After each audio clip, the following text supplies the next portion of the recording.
I paid $50,000 for my daughter's dream wedding, selling my family lake house, emptying my retirement, borrowing from friends, all to see her smile on her special day. But when she looked me in the eyes that night, surrounded by crystal glasses and imported flowers, she said the words that shattered my world. I wish it had been you who died instead of Josh, my son, my boy, dead just 4 months. What she didn't know was that I carried a sealed letter from her mother, a letter containing a truth that would destroy everything she thought she knew about our family. As I walked away from that reception hall, my hand trembling as I reached for my phone, I made the most painful call of my life. Because sometimes the only way to save someone from themselves is to tear down the beautiful lie they're living. This is a story about what it truly means to be a father, not by blood, but by choice. Follow this channel for more heartbreaking true stories that will change how you see family forever. Like and comment letting me know where you're watching from, and share if you believe that real love is always a choice. That night is etched into my memory like a scar that refuses to heal. I remember every detail, the golden lights hanging from the vaulted ceiling, the pristine white flowers adorning every table, the crystal glasses catching the light just so. I remember the murmur of conversations that didn't include me, the laughter that seemed to always fade when I approached. I remember how out of place I felt in my new suit, that I'd stretched my pension to afford, just to make her happy. My daughter, Emily, my little girl who once sat on my lap asking me to read her stories, stood across from me in her $12,000 designer dress that I'd paid for by selling my fishing cabin on Lake Michigan. The same cabin where I taught her to fish when she was 7. The same cabin where Josh had taken his first steps. Would everyone please take their seats for the father of the bride's toast, the DJ announced, his voice carrying through speakers that cost more than my monthly mortgage payment. I rose slowly, my knees protesting after standing for pictures that I knew would never make it into her wedding album. The weight of the folded speech in my pocket felt heavier than the $50,000 check I'd written for this venue. I just want to say how proud I am, I began. But Emily's eyes narrowed slightly, that look I'd grown to recognize since she started dating Cameron, her fiancé from Greenwich whose family owned half of Connecticut. Dad, remember what we discussed about keeping it brief? She said, her voice sweet but her eyes cold. The guest chuckled politely. I nodded, trying to smile. I raised my glass instead, looking at my daughter, at what she'd become in the 5 years since she met Cameron's family. To Emily and Cameron, may your lives be filled with the happiness that— And let's not get too sentimental, she interrupted, laughing as she glanced at her soon-to-be mother-in-law who nodded approvingly. We don't want another scene like at Josh's funeral. The room didn't exactly go silent, but something shifted. A few uncomfortable coughs. Someone dropped a fork. My hand began to tremble, sloshing champagne onto my sleeve. Josh, my son, my boy. 4 months in the ground, and she was using his name as a punchline. I'm sorry, I said, trying to recover. As I was saying, God, Dad, she continued, her voice louder now, emboldened by whatever she'd been drinking. Sometimes I think you're still not over it. It's been months. Cameron squeezed her hand. A warning perhaps, but she was too far gone. Riding high on the attention, on the approval of these people who weren't her family but whom she desperately wanted to impress. Remember when Mom died and you were back at work in 2 weeks? She said, directing her words to the crowd now. But Josh? It's like the world ended. I felt my chest tighten. Emily, please. That's when she looked directly at me, her eyes glittering with something I didn't recognize, and said it. Sometimes I wish it had been you who died instead of Josh. The words hung in the air, suspended between us like a physical thing. She laughed afterward, as if it were a joke, and a few nervous titters followed from guests who didn't know what else to do. But I knew she meant it. Cameron smirked, then attempted to cover it with his hand. His mother, Constance, actually applauded lightly, as if my daughter had delivered a particularly clever retort. In that moment, standing among those tables with their imported linens and centerpieces that cost more than most people's rent, I looked at my daughter, really looked at her, and saw a stranger wearing her face. A cruel, entitled stranger who had no idea what I knew, who had no idea about the letter. I set my glass down, perfectly centered on the table.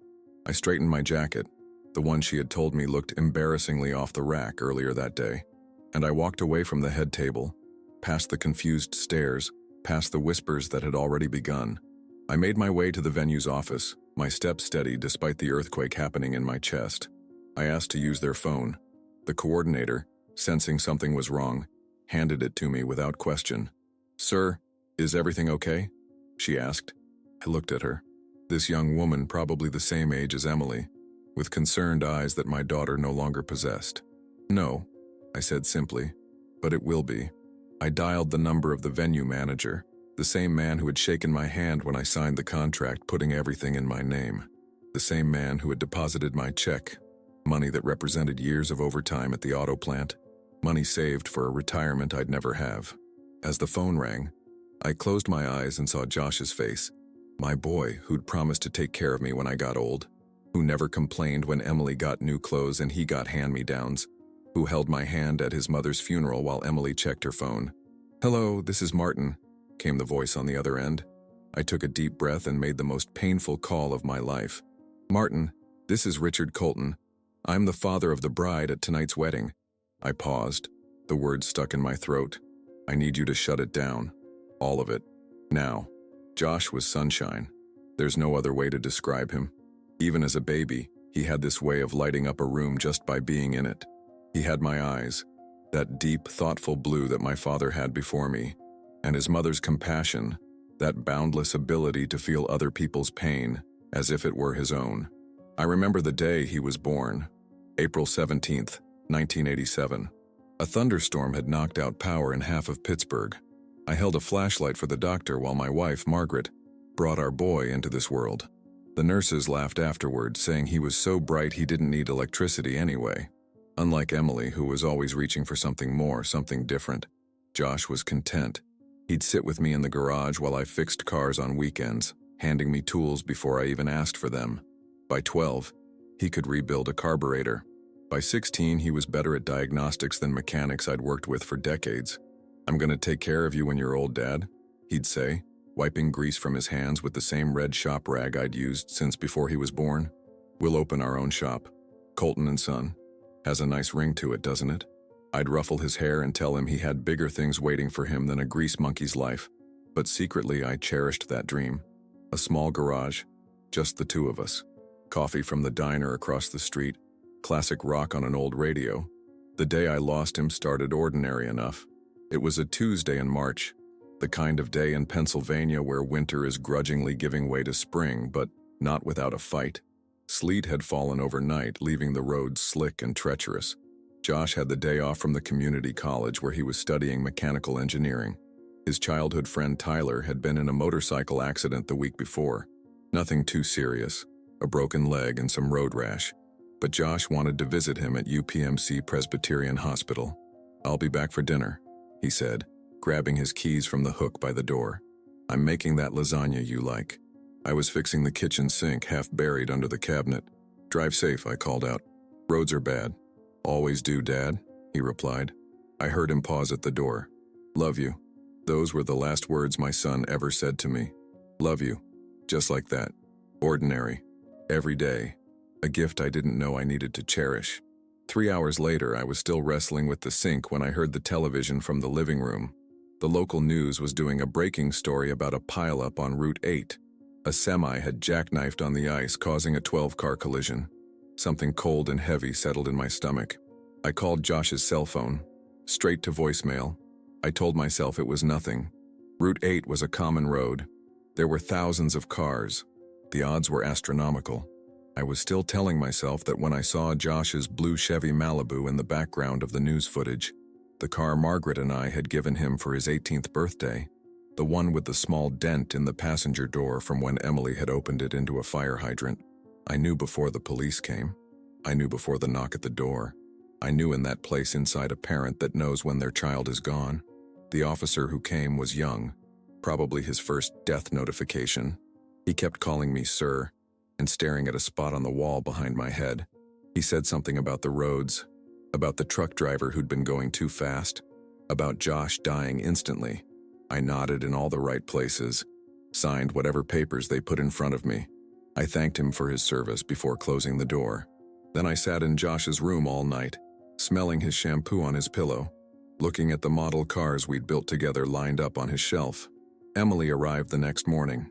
She lived in Connecticut by then. already deep in Cameron's world. She walked into Josh's room where I hadn't moved, still wearing yesterday's clothes. "Dad, you need to shower," she said, wrinkling her nose. "The funeral home called. We need to make arrangements." No tears, no hugging, just practicality. At the funeral, she wore sunglasses and checked her phone during the eulogy I could barely get through. When Josh's friends shared stories about his kindness, his humor, his loyalty, she sighed audibly, as if bored. "We need to get on with life," she told me at the reception afterward, picking at a canapé. "You can't just fall apart over a boy who barely left the house anyway." I stared at her, wondering how the same woman who raised both my children could have produced two such different people. Because Margaret had raised them both, loved them both fiercely, even though, as I later discovered, only one was truly mine. It was 3 days after we buried Josh that I found myself looking through Margaret's old things. She'd been gone for 5 years by then. Cancer took her quickly, mercifully. I was searching for a photo album to find pictures of Josh for a memorial frame. In the back of her closet, in a shoebox where she kept important papers, I found an envelope. My hands trembled when I saw Emily's name written in Margaret's familiar handwriting. The letter inside would change everything I thought I knew about my family, and about the daughter who couldn't shed a tear for her brother. Margaret's handwriting was unmistakable, delicate yet determined, just like she was. Even in her final days, when the pain medications made her drowsy and confused, she insisted on writing her own thank you notes to the nurses. "Dignity," she'd whisper to me, "is in the details, Richard." I sat on the edge of our bed. Still, our bed, even 5 years after she'd left it for the last time, holding the sealed envelope. The paper had yellowed slightly at the edges. The adhesive had dried and curled. It looked like something precious and forgotten, like an invitation to an event that had already passed. Emily's name was written across the front in Margaret's elegant script, the kind they don't teach in schools anymore. The kind that spoke of Sunday penmanship lessons and thank you cards for Christmas gifts. I turned the envelope over in my hands, feeling the weight of it. Not physical weight, it couldn't have been more than a few sheets of paper, but the weight of whatever truth Margaret had decided needed telling. My hands trembled as I carefully worked my finger under the seal. I know I shouldn't have opened it. It wasn't addressed to me, but Margaret was gone, and something told me that whatever was inside might explain the cold, calculating woman our daughter had become, the woman who couldn't shed a tear for her brother, the woman who was marrying into old money and seemed increasingly embarrassed by her blue-collar father. The single page inside was dated 3 days before Margaret died. I recognized it as one of the days she'd asked me to go home and shower, to give her some privacy with her thoughts. The hospice nurse had encouraged it. "Final messages are sacred," she'd said. I thought she'd been writing to all of us. Now I realized this letter was meant only for Emily. I unfolded it, my heart pounding so loudly I could hear it in my ears. "My dearest Emily," it began, and I could almost hear Margaret's voice, soft and low, the way she'd read bedtime stories. "If you're reading this, then I'm gone, and it's time you knew the truth. I've wrestled with whether to tell you this your entire life, and perhaps it's cowardice that I'm only finding the courage now when I won't have to see your reaction. But you deserve to know, even if it changes how you see me, especially if it changes how you see the man who raised you." My mouth went dry. I knew somewhere deep inside what was coming. I'd suspected for years, hadn't I? The math had never quite added up. Emily was born just 7 months after our wedding. Everyone had called her premature, but she'd been a healthy 8 pounds, and she had Alan's nose, my brother's distinctive profile that I'd tried not to see every time I looked at my daughter. The man you call father, he is so much more than that. He is the man who chose to love you even when he discovered you weren't his biological daughter. The words blurred as tears filled my eyes.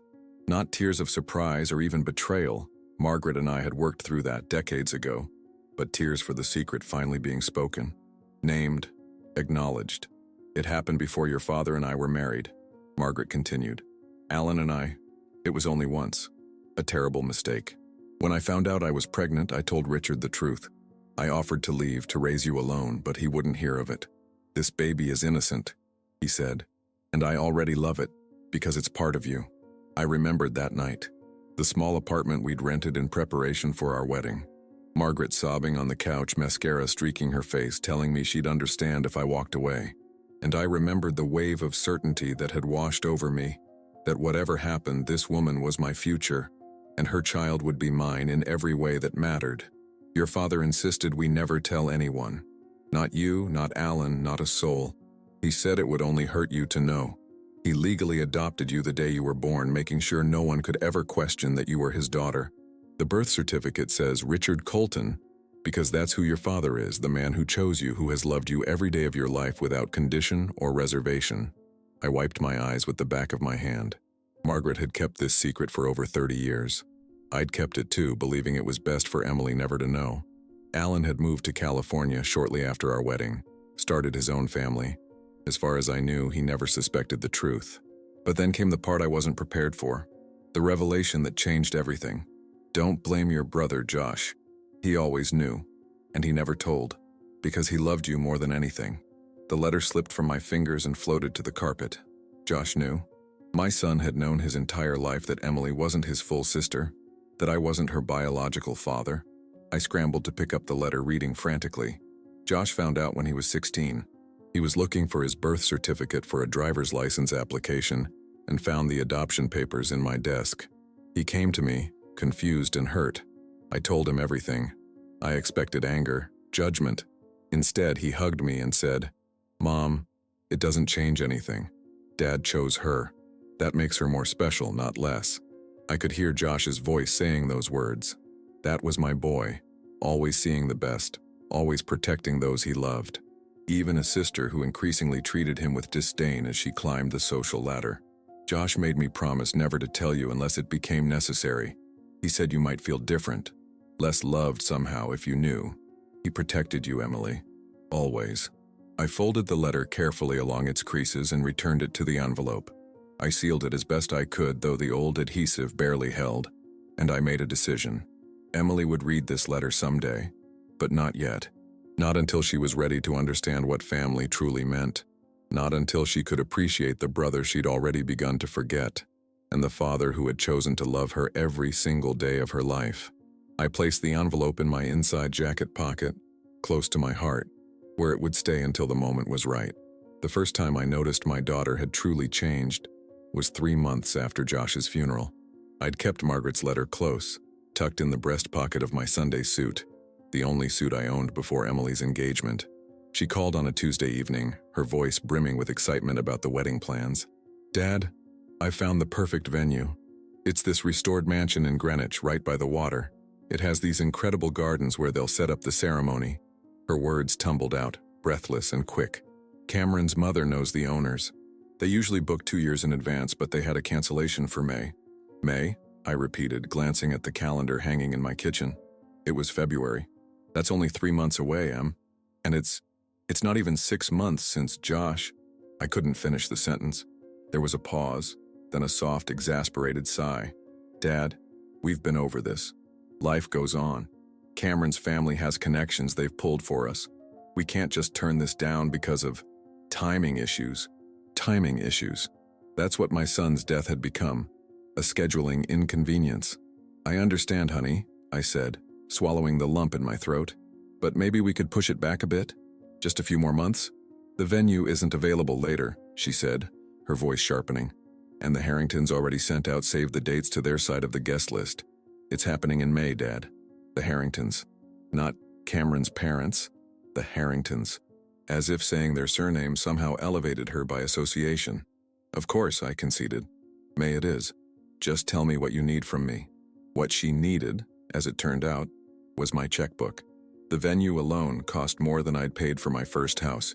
Then came the flowers, the caterer, the photographer, the band, each selected not for what Emily wanted, but for what Constance Harrington deemed appropriate. I dipped into my retirement savings, then my life insurance policy. Then I sold the lake cabin that had been in my family for 3 generations, the place where Josh and Emily had learned to swim, where Margaret and I had spent our 20th anniversary, where I'd planned to retire someday. 2 weeks before the wedding, Emily came to my house for what she called a final check-in. She hadn't been home in months, preferring to stay at the Harringtons' Greenwich estate when she wasn't at her Manhattan apartment. She wrinkled her nose as she stepped into the foyer. "Dad, have you thought about having this place professionally cleaned before the rehearsal dinner? Some of Cameron's family will be stopping by, and it's a bit musty. I looked around at the home where I'd raised my children, where I'd loved my wife, where I'd built a life with my own 2 hands. It was modest, yes. The furniture was well worn, but it was clean and cared for, filled with memories in every corner. "I'll see what I can do," I said, leading her into the living room. "Would you like some coffee? I still have those vanilla beans you like." Emily was already distracted, staring at my suit hanging on the closet door, the navy blue one I'd worn to countless parent-teacher conferences, to Josh's high school graduation, to Margaret's funeral. "Please tell me that's not what you're planning to wear," she said, her voice flat with disapproval. I ran my hand over the sleeve, feeling the slight thinness at the elbow. "It's my good suit, Em." She shook her head, pulling out her phone. "No, absolutely not. It's ancient, Dad. It's embarrassing. You can't wear that." "Emily, this suit has seen our family through." "Our family is changing," she interrupted, already typing something. "I'm texting Cameron's father's tailor. He can see you tomorrow. I'll pay for it." She looked up, her expression softening slightly at whatever she saw in my face. "Consider it a gift, okay? I want you to look your best." I wanted to tell her that the man who'd raised her, who'd chosen her, didn't need Italian wool to be his best self. But I bit my tongue. "Thank you, sweetheart." She moved through the house like a real estate agent, making notes on her phone, occasionally grimacing at a family photo or knickknack. When she reached the mantel, she stopped abruptly. There in the center was a new photograph I'd added. Josh in his cap and gown from community college, his arm around my shoulder, both of us beaming with pride. "Dad," she said, her voice taking on that coached patience one might use with a stubborn child, "don't you think it's time to put these away, at least while we have guests?" I stared at her, trying to see any trace of the little girl who had once adored her big brother, the one who had cried when Josh left for his first sleepaway camp, who had insisted on making him homemade cards for every birthday. "It's been barely 4 months, Emily." She sighed, running a manicured finger along the frame. "I know, but it's depressing. People don't know what to say when they see these. It makes them uncomfortable. I'm not removing pictures of my son from my own home," I said quietly but firmly. She rolled her eyes, and moved to the next room. As I followed her, I noticed something else that had changed. It wasn't just her clothes, her speech patterns, or her newfound disdain for everything that had once been familiar. It was her name. "Emily," I called after her. "Did you change the name on the wedding invitations?" She turned, one perfectly shaped eyebrow raised. "What do you mean?" "The return address label on the invitation you sent me. It said Amelia Colton Harrington." A slight flush crept up her neck. "Oh, that? Yes, well, Amelia is more elegant, don't you think? Emily is so common, and we're hyphenating after the wedding. Constance thinks it sounds more distinguished." Amelia, the daughter I'd raised from birth, whom I'd named after my grandmother Emily, was erasing herself piece by piece, polishing away every rough edge, every trace of her upbringing, every connection to the family that had loved her unconditionally. As she left that day, sliding into the sleek black car Cameron had sent for her, I felt the letter in my pocket seem to grow heavier. Something inside me whispered that this wedding wasn't just the joining of 2 people or even 2 families. It was the beginning of a reckoning that had been 30 years in the making. I had paid for every penny of that wedding. Every crystal glass, every imported flower, every elaborate appetizer that was more artwork than food. The final tally came to just over $50,000, money I'd scraped together from every corner of my life. The lake house sale brought in most of it. That little cabin had been my father's pride and joy, purchased with his Korean War service bonus in 1955. He'd taught me to fish on that dock. I'd taught Josh and Emily on the same weathered planks. Now it belonged to a tech executive from Chicago who planned to tear it down and build something more suitable for the area. I borrowed $12,000 from Carl, my oldest friend from the plant. He didn't ask questions, just wrote the check and clapped me on the shoulder. "Your girl only gets married once," he said, not knowing how those words would haunt me later. The final $5,000 came from cashing out a life insurance policy I'd maintained for 30 years. The one meant to take care of my kids if something happened to me. The irony wasn't lost on me as I signed the paperwork. "You understand this terminates the policy completely, Mr. Colton?" the agent had asked, concern evident in her eyes. She'd known Margaret, had seen our family grow up. I understand, I'd said, avoiding her gaze. My daughter needs it more than I do right now. What I didn't tell her, what I didn't tell anyone, was that the entire contract for the wedding venue was in my name. Every agreement, every payment, every detail had been signed off by Richard Colton. Emily had insisted on it, claiming it was just easier since the Harringtons were handling so many other aspects. I didn't realize until later that Cameron's parents hadn't contributed a dime to the wedding itself. Their contributions were connections, introductions, approvals. They'd graciously allowed their son to marry someone they considered beneath their social standing, and apparently, that was gift enough. The night of the wedding reception, as I stood there with my daughter's cruel words still ringing in my ears, I wish it had been you who died instead of Josh. Something hardened inside me. A lifetime of choosing compassion, of turning the other cheek, of putting my children first, crystallized into a single moment of clarity.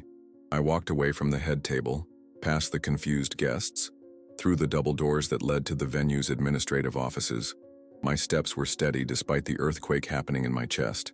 The hallway was quiet compared to the reception hall, the music and laughter muffled by thick walls. A young woman sat at the reception desk, her expression changing from professional greeting to concern as she took in my face. "Sir, are you all right? Can I help you?" I cleared my throat. "I need to use your phone, please." She hesitated, then pushed the desk phone toward me. "Of course, is everything okay?" I didn't answer. Instead, I pulled out my wallet and removed a business card. Martin Schaefer, Director of Events. He had given it to me months ago when I signed the contract, telling me to call any time if I had questions or concerns. I dialed the number, each digit feeling momentous under my finger. It rang 3 times before he answered. Martin Schaefer speaking. My voice was steadier than I expected.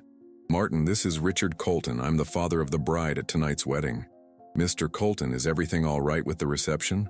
I'm actually off-site tonight, but I can have my assistant." "I need you to shut it down," I interrupted. "All of it now." There was a long pause. "I'm sorry, I don't understand." "Shut down the reception?" "Yes, immediately. Turn off the music. Stop serving food and drinks. Send the staff home." "Mr. Colton?" His voice dropped lower, concerned.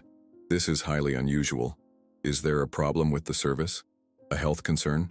Perhaps we can address—" "The contract is in my name," I said firmly. "Every agreement, every payment. I am legally requesting that you end this event immediately." Another pause, longer this time. I could hear papers rustling. "Let me just verify. Yes, I see the contract here. It is indeed solely in your name, but sir, this is your daughter's wedding. Are you certain?"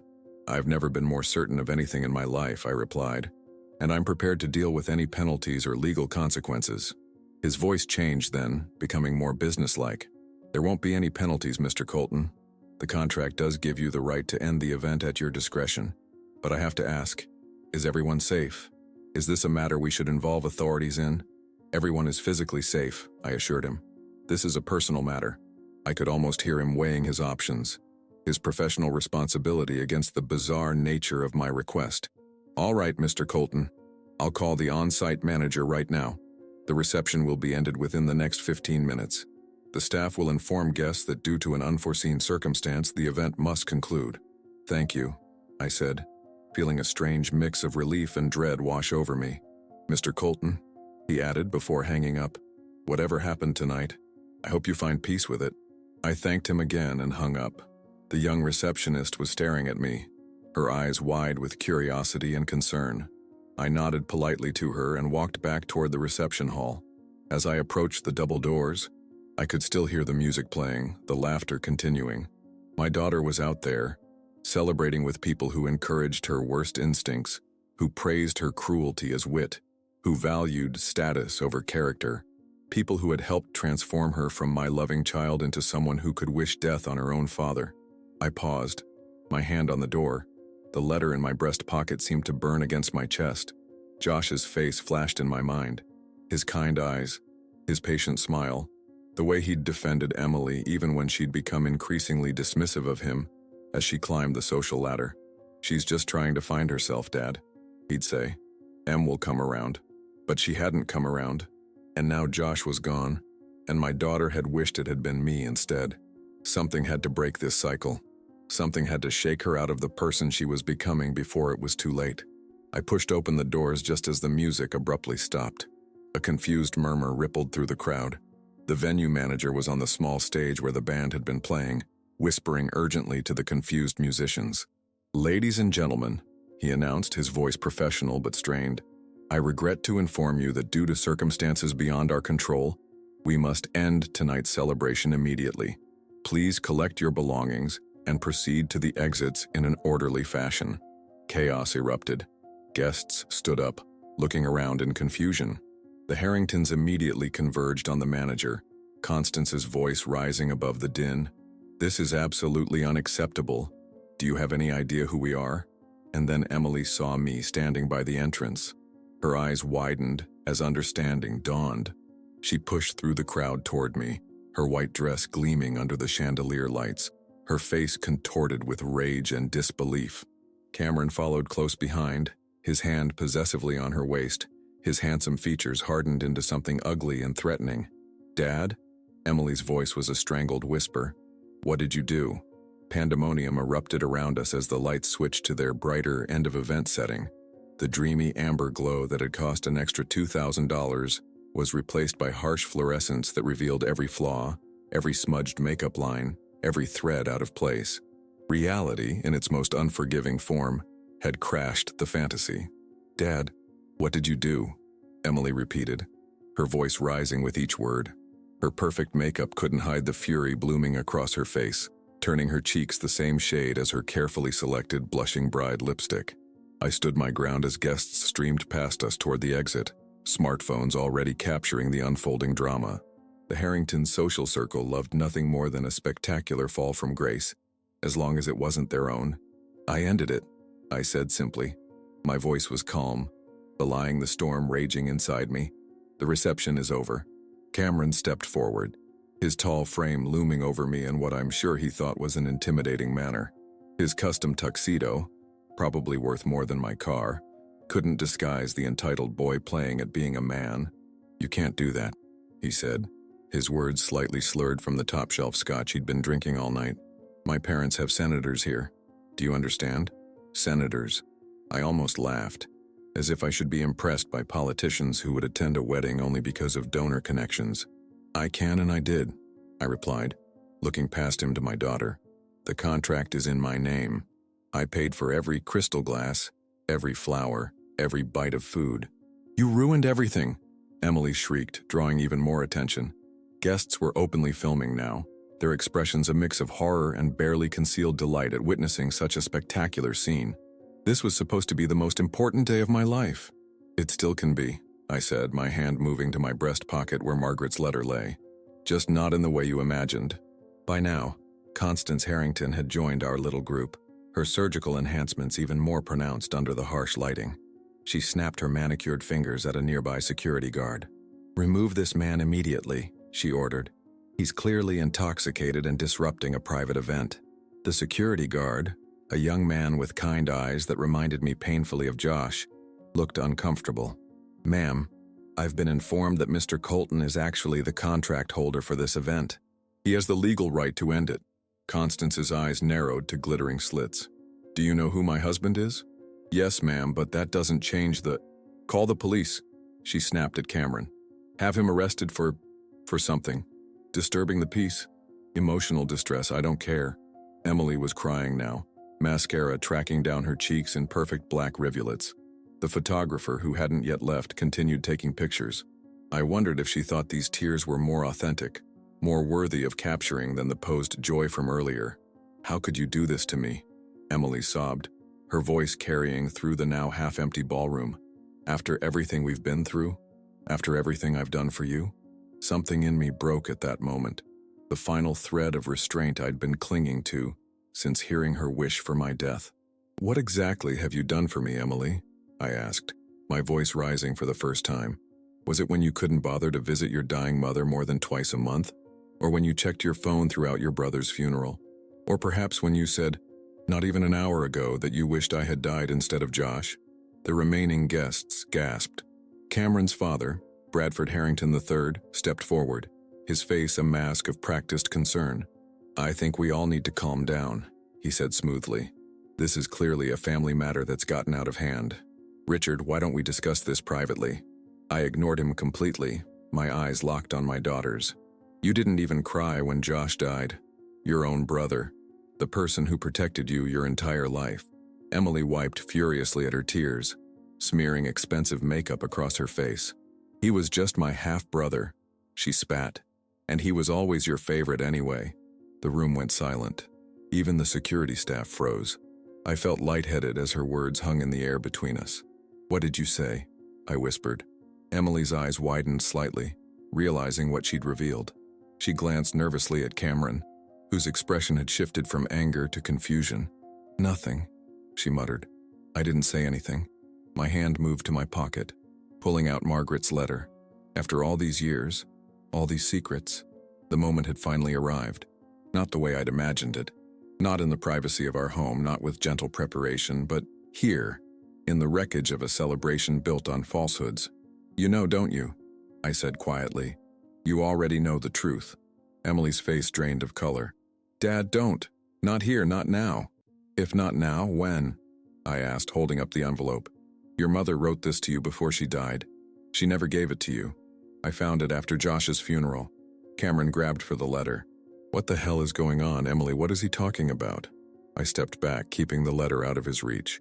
"This isn't for you," I told him firmly. "This is family business." "I'm about to be family," he sneered. "Are you?" I challenged, turning to Emily. "Is that what you want? To build a new family on lies and shame? To marry this man without him knowing who you really are? Who I really am to you?" Emily lunged for the letter, her wedding dress rustling like angry waves. "Give me that, it's mine." "Yes, it is," I agreed, holding it out to her.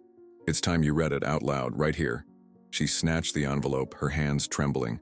For a moment I thought she might tear it up, but curiosity, or perhaps fear, won out. She carefully opened it and unfolded the paper inside. "Read it," I said gently. "Let everyone hear who you are, who we are." Emily swallowed hard, her eyes scanning the first few lines. Her face crumpled, fresh tears spilling down her cheeks. "I can't," she whispered. Cameron tried to take the letter from her. "Let me see what's got you so upset." "No." Emily clutched the paper to her chest. "It's private." "Nothing's private anymore," he said coldly. "Not after the scene your father just caused. Read it, or I will." Emily looked at me, a silent plea in her eyes. I nodded encouragingly. "It's time for the truth, Em. All of it." She took a shaky breath and began to read in a voice barely above a whisper. "My dearest Emily, if you're reading this, then I'm gone, and it's time you knew the truth." As she read, her voice grew stronger, each word of Margaret's confession echoing through the now silent ballroom. When she reached the part about me not being her biological father, about how I had chosen to love her, to raise her as my own without hesitation, she paused, her eyes meeting mine over the paper. "He legally adopted you the day you were born," she continued, her voice breaking, "making sure no one could ever question that you were his daughter. The birth certificate says Richard Colton because that's who your father is, the man who chose you, who has loved you every day of your life without condition or reservation." Cameron's face had turned to stone. His parents exchanged horrified glances. In their world, bloodlines were everything. But it was the final revelation that brought Emily to her knees. When she read Margaret's words about Josh, about how he had discovered the truth years ago and had protected Emily's feelings by keeping the secret, she crumpled to the floor, the white dress pooling around her like spilled milk. "Josh made me promise never to tell you unless it became necessary," she read through sobs. "He said you might feel different, less loved somehow if you knew. He protected you, Emily, always." And the letter fell from her fingers. She looked up at me, her face transformed by grief and realization. He knew, all this time, and he never treated me differently? I knelt beside her, my knees protesting but my heart pulling me toward my child, because she was still my child regardless of blood. "Josh loved you more than anyone," I said softly. "Even when you started pulling away from us, even when you were embarrassed by our family, he defended you." "She's just finding herself, Dad," he'd say. "He believed in you until the day he died." Emily covered her face with her hands, her shoulders heaving with sobs that seemed to come from someplace deep and long buried. For the first time since Josh's death, perhaps for the first time in years, I saw my daughter's real emotions, not the carefully curated expressions she'd learned from the Harringtons. The wedding was over. The fantasy was shattered. But as I watched my daughter finally grieving for the brother she'd lost and the truth she'd found, I felt something unexpected stir in my chest. Hope. In the days that followed what the local newspaper delicately called a dramatic conclusion to the Colton Harrington wedding, silence descended on my life like a heavy snow, the kind that muffles everything, that transforms the familiar into something strange and isolated. I went back to my empty house, to the rooms that still held Josh's presence in every corner. I returned to my routine, coffee at 6 a.m., the morning paper, my shift at the auto plant where I'd worked for 32 years. The guys at work had heard rumors, seen the viral video clips that someone had uploaded, but they respected me enough not to ask. They just clapped my shoulder a little longer than usual, brought me an extra sandwich at lunch. I waited for Emily to call, to come by, to send a message, even an angry one, but there was nothing. On the third day after the wedding, Carl, my oldest friend from the plant, came over with a six-pack of beer and a frozen lasagna. We sat on my back porch as the sun set, not saying much. Finally, he cleared his throat. "It's all over Facebook, Rich," he said, peeling the label from his bottle. "Someone posted the whole thing, the letter, everything." I closed my eyes briefly. I figured as much. The video's got 500,000 views already. He hesitated. "People are calling you a hero, you know, for standing up to those country club types." I shook my head slowly. "I'm no hero, Carl. I'm just a father who couldn't watch his daughter become someone she's not." "Have you heard from her?" "No." I took a long pull from my beer, feeling the cold liquid travel down my throat. "I don't expect to." But Carl was wrong about one thing. People weren't universally calling me a hero. My phone had been ringing with calls from blocked numbers, mostly reporters, but some were vicious messages from the Harrington social circle. I'd stopped answering after the first day. I'd also received a formal letter from Bradford Harrington's law firm, threatening to sue me for emotional distress and public humiliation. I'd tossed it in the trash without a second thought. They could take whatever I had left. It wasn't much. The wedding venue had been surprisingly supportive. Martin Schaefer had called personally to check on me, assuring me that I had acted within my rights as the contract holder. Besides, he'd added, "In 15 years of running events, I've never seen someone so deserving of a reality check." The letter, Margaret's final words to our daughter, had indeed gone viral. Someone had filmed Emily reading it aloud, and while the video was partially obscured and the audio wasn't perfect, the content was clear enough. The internet had opinions, as it always does. Some praised me for my decades of silent devotion. Others criticized me for the public nature of the revelation. Most simply consumed it as they would any other piece of digital drama, with momentary interest before scrolling to the next sensation. But none of that mattered to me. The only opinion I cared about was Emily's, and she remained silent. Until exactly 3 months later. It was a Sunday afternoon in August. The heat was oppressive, the kind that makes the air visible in shimmering waves above the pavement. I was sitting in my recliner, a glass of iced tea sweating on the side table, half-heartedly watching a baseball game, when the doorbell rang. I wasn't expecting anyone. I considered not answering. It was probably another reporter looking for a follow-up story now that the initial sensation had died down. But something compelled me to rise, to cross the worn carpet to the door. There she stood. My daughter. Emily, not Amelia. She looked nothing like the polished, perfect bride from 3 months ago. Her hair was pulled back in a simple ponytail, her face free of makeup, revealing the light dusting of freckles she'd inherited from Margaret. She wore jeans and a plain t-shirt. In her arms, she carried something large and white. Her wedding dress, I realized, still in its garment bag. We stared at each other for what felt like an eternity. Her eyes were red-rimmed, her face thinner than I remembered. The confident posture she'd adopted from the Harringtons was gone, replaced by a slight hunch, as if she were bracing for a blow. "Dad," she finally said, her voice barely audible above the whir of the neighbor's sprinkler system. I didn't move, didn't speak, couldn't. Can I come in?" she asked, vulnerability creeping into her tone. I stepped aside wordlessly, letting her pass into the house she'd once called home. She walked into the living room, glancing around as if seeing it for the first time. Her eyes lingered on the family photos I still had displayed. including the ones of Josh. She set the wedding dress carefully on the couch and turned to face me. "I don't know where to start," she said. "How about with why you're here?" My voice came out harsher than I intended, still raw from months of silence. She flinched slightly but nodded. "I deserve that." She took a deep breath. "I came to return this." She gestured to the dress. "I thought you might want to try to get some of your money back. It's never been altered. The tags are still on it." I looked at the dress. $50,000 of broken dreams wrapped in plastic. "Keep it," I said. "Sell it. Donate it. I don't care." She nodded again, her eyes filling with tears. "I also came to tell you." She stopped, swallowing hard. "Dad, I'm so sorry for not knowing who you really were, for not understanding what it meant that you chose me. Every day of my life, I would give anything to go back to that night and take back what I said, the words I'd longed to hear, the apology I'd dreamed about during sleepless nights. Yet now that it was happening, I felt strangely hollow. "Where's Cameron?" I asked, changing the subject. A small, bitter smile crossed her face. "Gone. The day after the wedding, he told me he needed time to process. 2 days later, his mother called to inform me that the engagement was officially off." She twisted her bare ring finger. "Apparently, the Harringtons don't marry people with complicated backgrounds." Direct quote. I wasn't surprised. People like the Harringtons valued bloodlines and appearances above all else. A fiancé whose paternity had been publicly questioned? Unthinkable. "I lost my job too," she continued. "I was working at a gallery owned by Cameron's aunt. They said it wasn't personal, just a restructuring." She made air quotes with her fingers.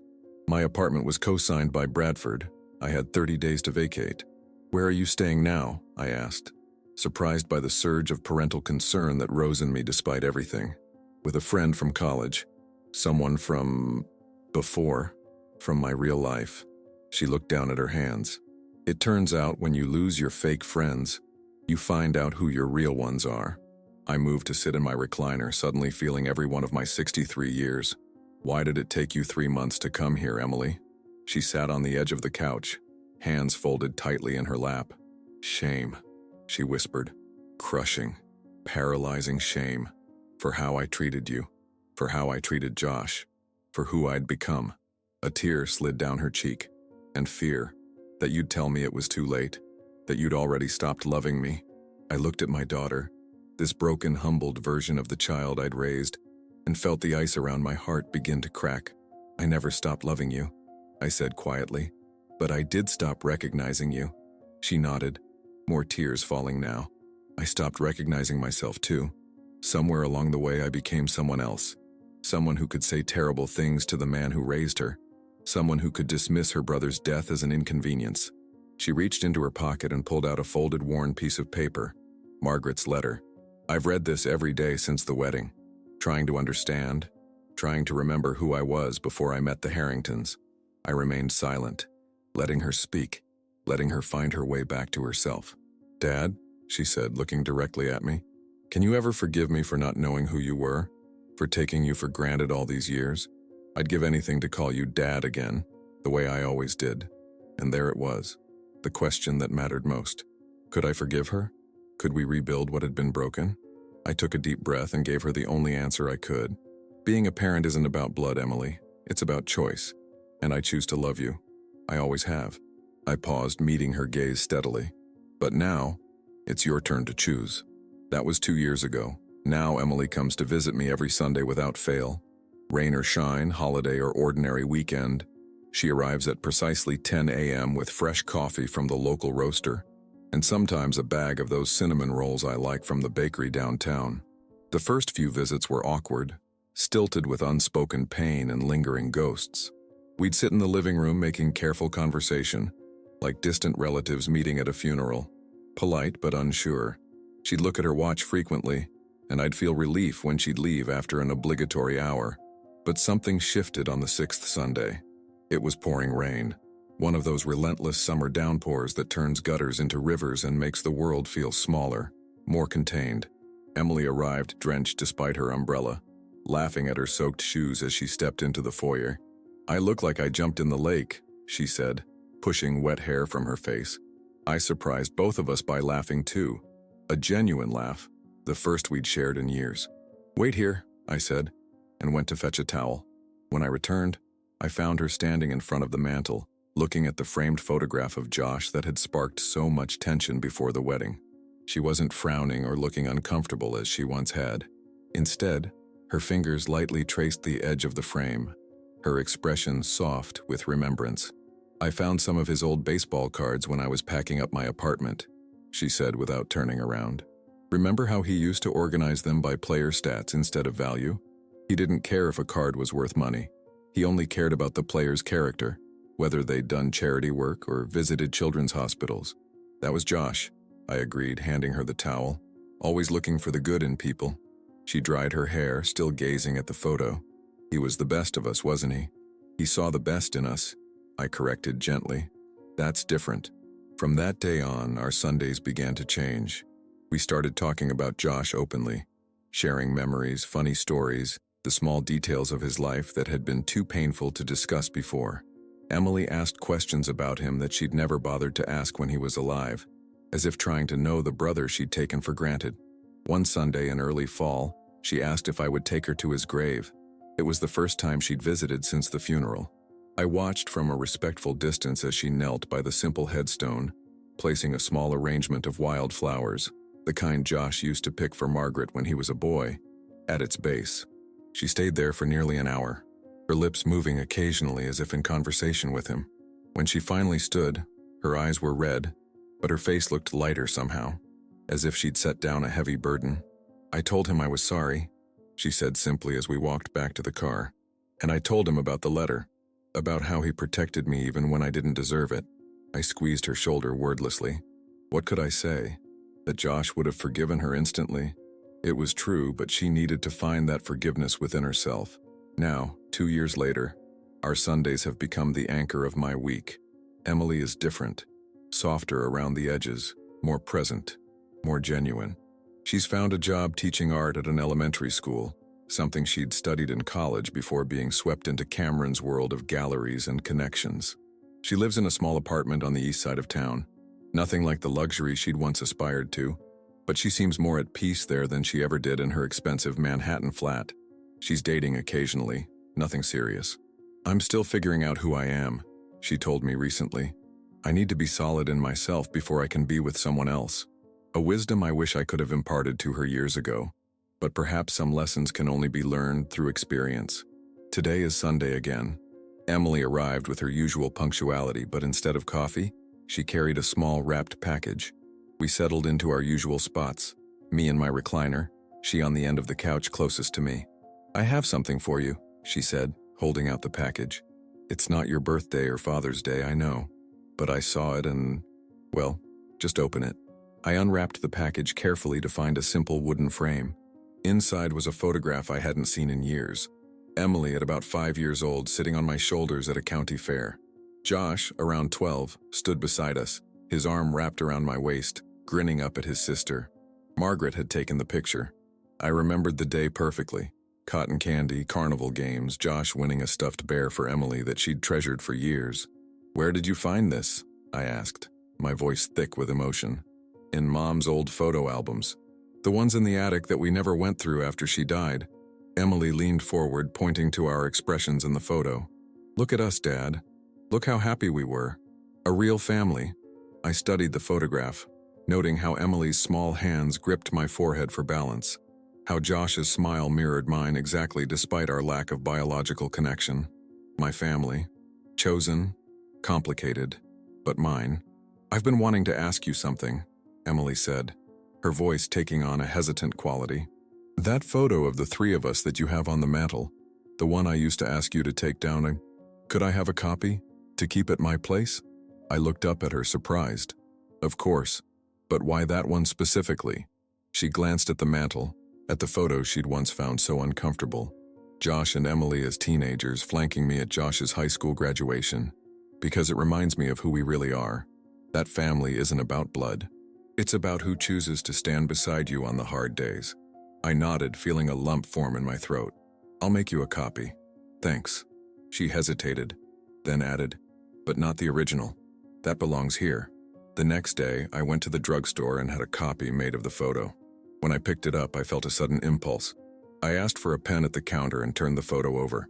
On the back, I wrote in careful letters, "A família não nasce do sangue. Ela nasce da escolha de amar." It was a phrase Margaret had loved, something her Portuguese grandmother used to say. Family isn't born from blood, it's born from the choice to love. When Emily came the following Sunday, I handed her the photograph in a simple envelope. She opened it, smiled at the image, then turned it over curiously. As she read the words, her eyes filled with tears. She looked up at me, this daughter of my heart if not my blood, and for the first time since that disastrous wedding night, she called me by the name she'd used throughout her childhood, Papa. Not the formal dad she'd adopted in recent years, but the intimate, loving Papa that had always been hers alone. She crossed the room and wrapped her arms around me, pressing her face against my shoulder like she used to do as a little girl, and I held her, this child I had chosen to love every day for 32 years. We stood there for a long time, both of us finally allowing ourselves to grieve. For Josh, for Margaret, for the years we'd lost to pride and misunderstanding, but also to heal, to forgive, to choose each other once again. When she finally pulled away, wiping her eyes, I saw something in her face I hadn't seen in years, a reflection of the compassion that had been Margaret's gift to our children, a compassion Josh had inherited naturally, and Emily was now reclaiming by choice. And I thought, not for the first time, that perhaps the greatest act of parenting isn't in the raising of children, but in giving them the space to find their way back when they're lost, to be there, steady and loving, when they're ready to return home. Family isn't defined by the blood in our veins, but by the love in our hearts and the choices we make every day. Richard chose to love Emily as his daughter for 30 years, even knowing she wasn't biologically his. Josh chose to protect his sister's feelings by keeping a secret that could have driven them apart, and eventually, Emily chose to return to the truth of who she was, finding her way back to the father who had never stopped loving her. What would you have done in Richard's position that night? Would you have had the courage to stop a wedding that was built on lies and pretense? Or would you have stayed silent, watching your child transform into someone unrecognizable? Sometimes the most painful act of love is forcing someone to confront the truth they've been running from, even when that truth shatters the perfect image they've created. If this story touched your heart, please consider following our channel for more powerful stories about family, forgiveness, and finding your way back home. Like this video if you believe that true family transcends biology, and share it with someone who might need to hear that they are loved not by obligation, but by choice. Remember, it's never too late to choose love again.